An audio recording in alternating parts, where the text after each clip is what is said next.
So a lot of what I've talked about today is very simple, and I hope that it met what you were coming to hear about. I think that a lot of times with nutrition, we tend to overcomplicate things and overcomplicate the messages. And I know we live in a complicated world, but if we take some of these and try to boil it back down, I think that in the long run, you'll find that you can stick with it, you'll be more successful, and you'll certainly reap the benefits of whole foods. Yes?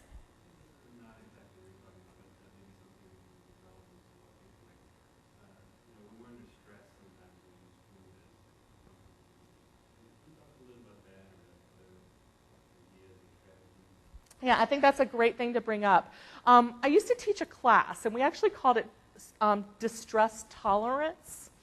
And I taught it with a health psychologist. It was a fascinating class because what we tried to teach people is that food can be a natural response to stress, and many times it is.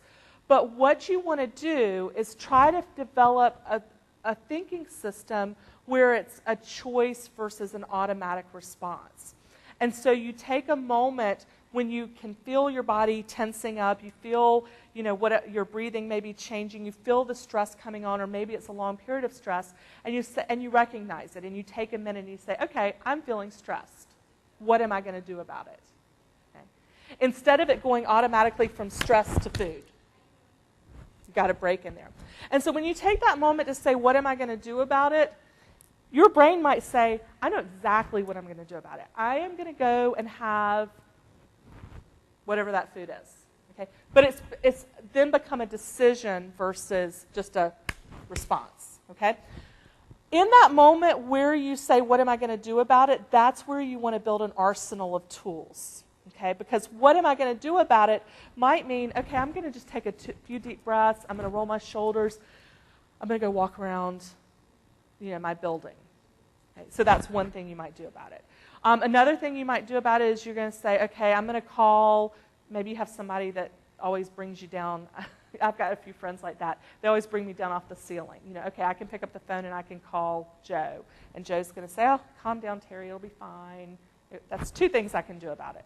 The third thing I can do about it, maybe I've got, some kind of meditation or relaxation technique I can do right there at my desk or where I'm experiencing that stress. So you build your arsenal, and you probably need a half dozen things in your arsenal.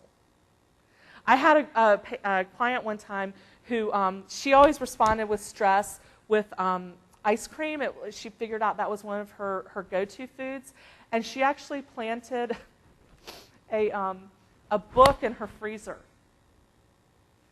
And so when she went to get the ice cream, she would see the book, and it would remind her that she needed to stop and make a choice. And so she'd say, okay, I'm going to read my book for 5 minutes, and then I'll decide if I'm still going to respond with food.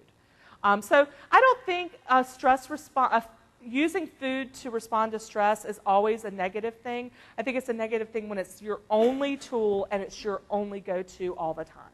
Does that make sense? Is that helpful? Okay. So build your arsenal of things that you can do. What are things that you guys do besides food to address stress? Yoga? Mm-hmm. Yep. Exercise of most any type will help with that.